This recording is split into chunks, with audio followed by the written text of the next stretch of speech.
Je recommande cette stratégie fondamentale à tous les débutants. Si vous envisagez d'échanger et souhaitez de gagner de l'argent, sans l'indicateur RSI, vous n'avez tout simplement rien à faire. Les risques sont faibles, mais les résultats vaut la peine. On y va. Bonjour à tous les amis, cette vidéo concerne le trading à l'aide de l'indicateur RSI, mais aujourd'hui nous allons utiliser cet indicateur d'une manière complètement différente.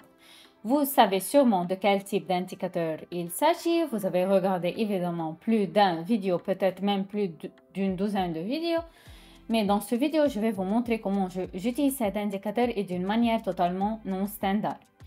Et cet indicateur peut être utilisé à différents objectifs puisqu'il est en même temps l'oscillator RSI. Il peut être utilisé pour rechercher une divergence sur le graphique entre l'oscillator lui-même et entre le graphique. Dans cette vidéo, j'explique ce que je veux dire et malgré le fait que j'avais pas mal de vidéos consacrées au trading et à l'analyse pour cette stratégie, je pense qu'il est possible de prendre une grande quantité de matériel sur cette stratégie. Comme elle n'est pas destinée aux débutants, elle nécessite clairement une certaine compréhension et expérience du trading et de gagner de l'argent sur les options binaires.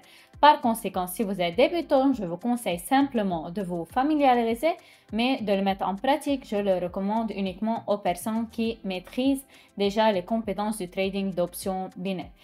Il nous reste donc 3 secondes avant la clôture des deux derniers accords. Pour ces 3 accords de clôturer en plus et en moins, donc nous avons gagné de l'argent. Laissez-moi vous dire quelle est la stratégie en principe. En bas de l'écran, nous avons l'indicateur standard RSI avec une période standard de 14. Notre tâche est de trouver 2 sommets ou 2 valeurs minimales sur le graphique. Ici, nous avons une tendance ascendante, nous rechangeons donc de sommet. Nous traçons une ligne passant par ces 2 sommets et nous comprenons simplement avec vous qu'il y a un mouvement ascendant sur le marché. Mais en même temps, nous regardons l'indicateur RSI et voyons qu'ici, si nous prenions par exemple une ligne passant par ces 2 sommets, nous observons au contraire une tendance descendante. Ceci, mes amis, s'appelle la divergence. Autrement dit, notre graphique augmente, notre oscillateur baisse. Tôt ou tard, le graphique suivra toujours l'oscillateur.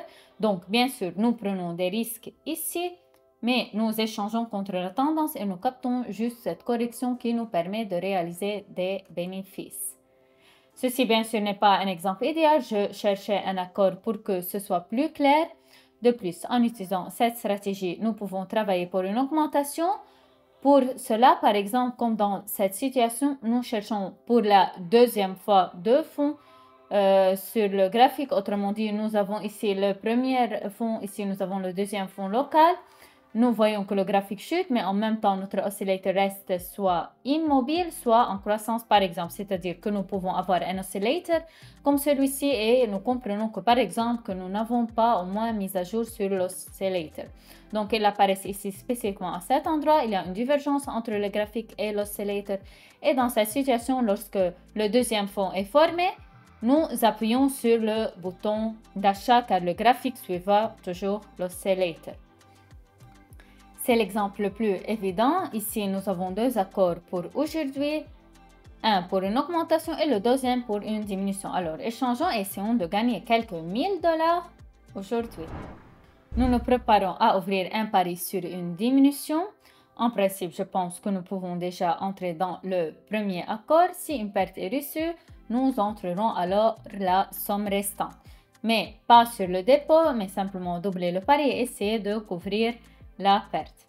Donc, ce que nous voyons généralement ici, c'est que nous avons une tendance croissante sur le graphique, mais en même temps, nous ne voyons pas de tendance croissante sur l'indicateur. Car si nous traçons une ligne passant par les sommets du graphique et sur les oscillators, nous remarquons que nous avons exactement la même divergence et comme je l'ai déjà dit, notre marché suit l'oscillator car celui-ci a une tendance descendante. Ensuite, dans cette situation, après la formation d'une bougie, après la formation d'un certain sommet, nous commençons à échanger pour une diminution. C'est-à-dire qu'une bougie rouge s'est formée. En fait, nous avons formé un sommet voici le premier sommet, le deuxième sommet, voici le troisième sommet. Et après la formation de ce même sommet, nous ouvrons un pari sur une diminution qui se ferme très bien pour nous. Ici, nous sommes jusqu'à présent situés au même niveau là où notre accord a été conclu. Il n'y a clairement pas encore de traitement. Donc, j'ouvre donc un autre accord pour une diminution. J'échange aujourd'hui sur un time frame M1. En conséquence, tous nos analyses sont également effectuées sur un minute time frame. Je pense de conclure quelques accords plus rentables et le bénéfice net sera retiré. Bon les amis, dans 5 secondes, on finira par la formation de très belles bougies rouges qui tombent, ce qui nous rapporte $470 de bénéfice net. En général, on peut dire que le signal a fonctionné puisqu'on a un sommet formé. L'oscillator en principe se trouve au même endroit, mais en même temps notre graphique commence déjà lentement à baisser. Nous recherchons donc la prochaine situation commerciale. Alors mes amis, nous avons la possibilité de faire un autre accord pour une diminution.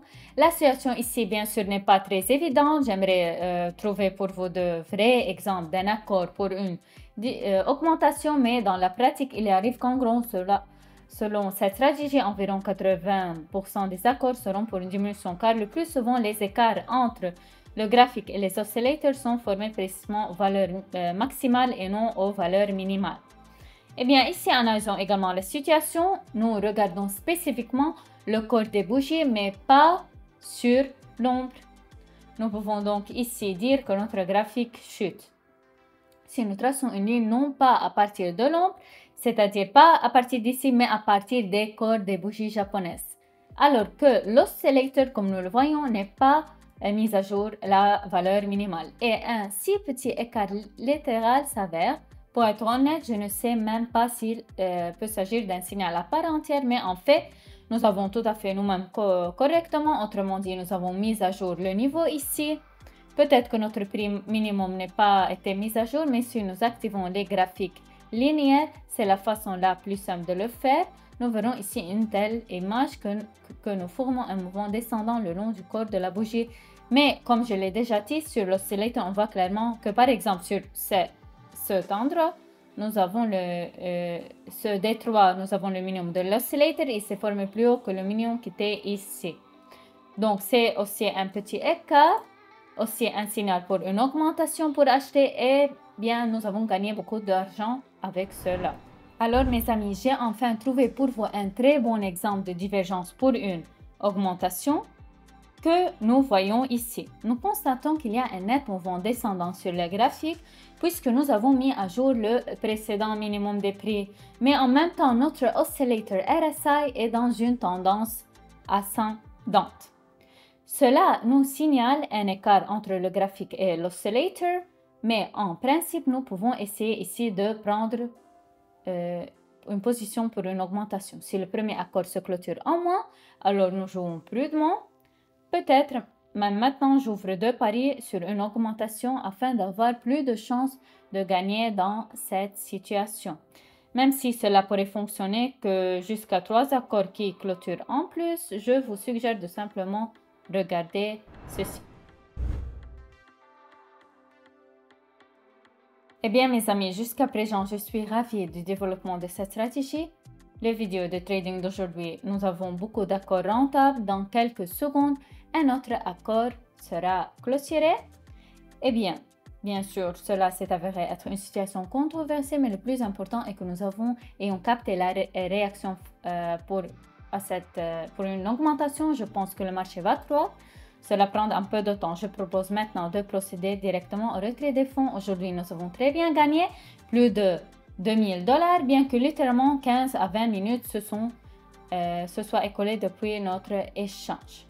Je laisserai ici $2500 sur le bilan, mais en conséquence, j'ai enregistré tout le bénéfice net restant gagné et je le mettrai pour le retrait. Entrez vos informations de paiement, la somme du retrait par mail ou depuis une application mobile et appuyez sur le bouton retrait. Eh bien, retrouvons-nous aujourd'hui sur ma chaîne de Telegram gratuite pour une séance de trading gratuite. Je vous y attends tous. Tous les liens sont dans la description sous cette vidéo. Bonne chance à tous. Bye bye.